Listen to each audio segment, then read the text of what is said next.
Hey beautiful people, welcome and welcome back again to the channel. It's Del here and I am your captain. Today we're going to be doing the part 3 of buying a house in Australia. If you've just seen my face for the first time, I'm a registered nurse currently living here in Australia. And yeah, we are in the process of getting our first home here in Australia. I've already done 2 videos, so make sure you check those videos out. This is like part 3. I talked about all the requirements. So this video we're going to go straight into getting a pre-approval. So a pre-approval is just like a letter from your company or your bank or whichever loan company you're using stating how much you can borrow. This is because you've submitted all your documents in my previous videos and they've done an assessment of how much you have, how many dependents you have, how much you make, how much debt you have. So it's just like your debt to income ratio. They make all those calculations and then they decide, okay, this is how much we can borrow you, this is how much you can afford. So the bank lets you know that, or your company lets you know how much you can borrow, and they give you as a contract, like a letter for you to go through. I would say go through the letter properly. Usually they will already tell you a little bit of idea of how your interest alone will go for, if it's 30 years, 25 years, depending on what you want and how much your interest will be. So all you have to do is go through the documents and ask your mortgage broker if you have any question regarding your pre-approval. Within 3 working days, we had our pre-approval after submitting our documents.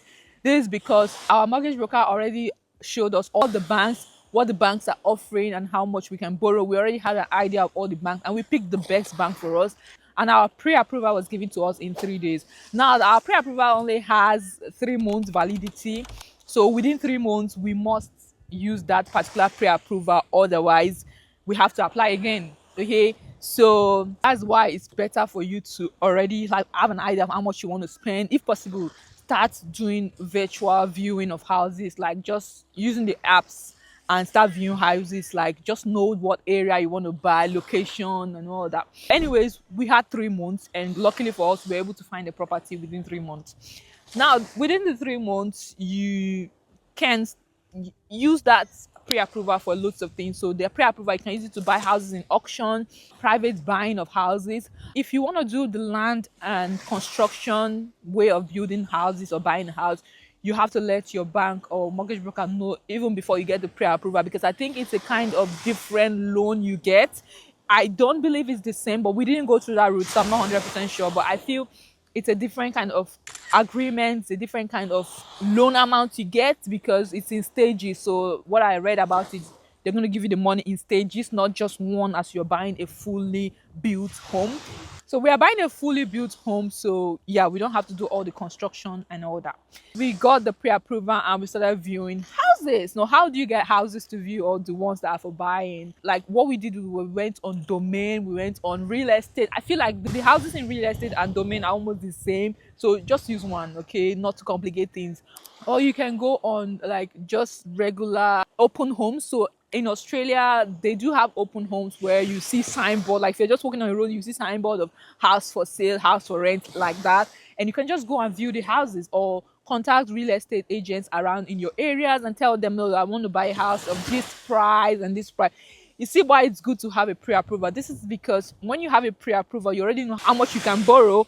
There is no need for you to go and be looking at 5 million houses when you can't borrow that amount. You're just going to be living in Delulu, which is not the Solulu.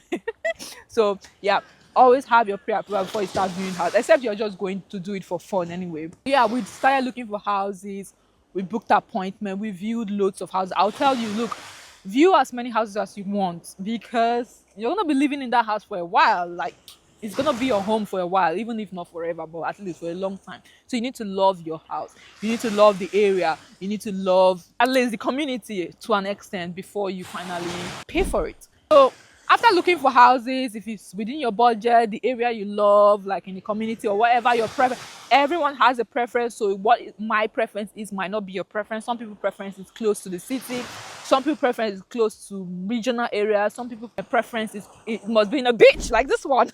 Who wouldn't want to live in a beach? So make sure that you have all your boxes ticked, not all but probably most of it, so that you can really benefit from it. So you found the house. What are you going to do? You're going to first of all make an official offer. Now this is where it gets tricky. I found out that real estate here in Australia, they put up the price a lot. Okay, they try to make you overpay for properties.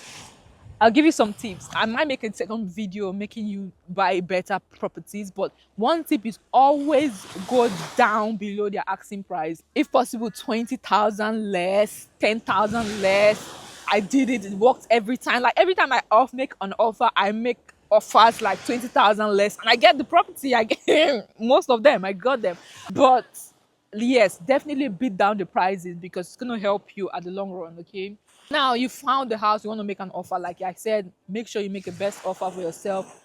You might do it in writing, just write it to them by email or text message, depends on it. Some of the agents, they already have like a format for you to use. You just have to change the details and put your name and sign and send it back to them, and the agents will send it back to the vendor or whoever is selling the house, and then they decide, okay, yeah, we are happy for you to buy the house at this price, or you will just negotiate anyways. When you get the go ahead that yeah, they accept your price and all that, you now send the house details and every document they need. You send it to your mortgage broker or the bank, whichever you're using, and then they are going to do their own valuation or whatever. But this is the time where you have to get who we call a conveyancer or a solicitor. So now a conveyancer or a solicitor is like a lawyer, one that has good knowledge on buying properties and all.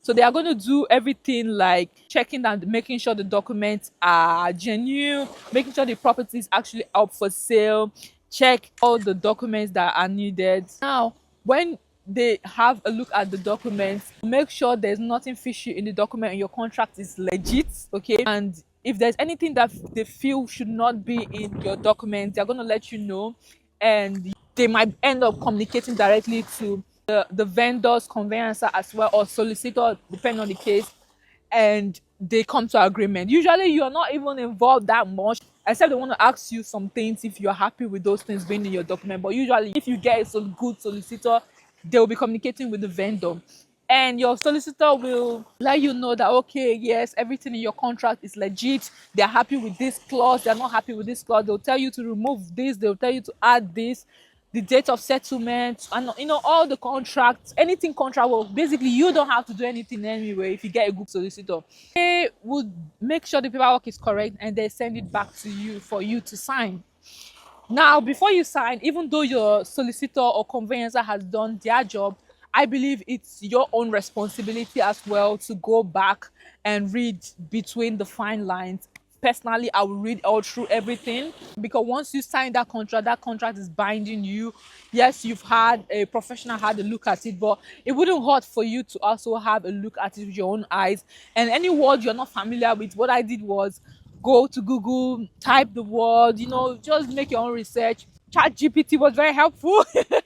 And yeah, just make sure that the terms and conditions, you're happy with it, everything is fine. So yeah, do your own research. Okay, that's what we did. We made sure we read between the fine line, and when we are happy, our solicitor was happy, they sent us the document for us to sign. Before you sign the document, always get what we call a building and pest inspection done. So yeah, in Australia, we have to do a building and pest inspection. Not compulsory, but it is advisable, okay, for a peace of mind. Even if you're buying a brand new building, okay, you need to do that. So you get a building and pest inspection control. You can find anyone in your area, or most of the time these solicitors or these agents, whoever is selling you the house, do not use their building and pest inspection officer, okay, because they might just do something that is not nice for you just to sell off the house. So use someone independent, get them to view the house and inspect the house. So this will detect any form of building issues, structural issues, any pests, any infestation, or any, basically the whole condition of the house. They'll tell you if it's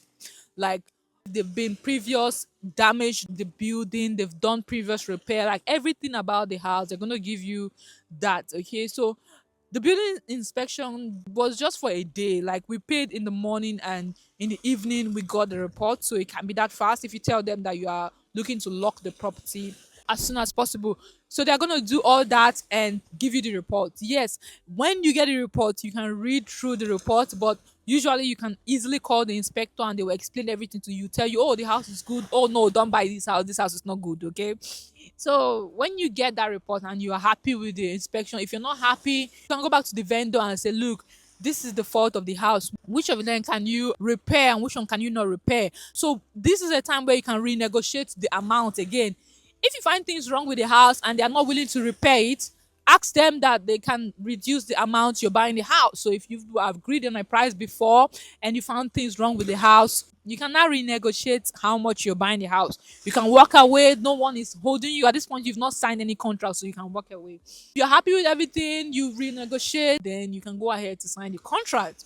Once you sign that contract, you have what we call the cooling off period. So the cooling off period is the time where you can back out of the contract, you can stop the buying process. It usually will be 3 working days to 5 working days, so it depends on the agent. Okay, so during this period you can back out, you can say you're no longer interested, and you'll be refunded. Okay, this is a period where you can pay your initial deposit. So usually it will be 0.2% of the house, or it can be 0.5% of the house.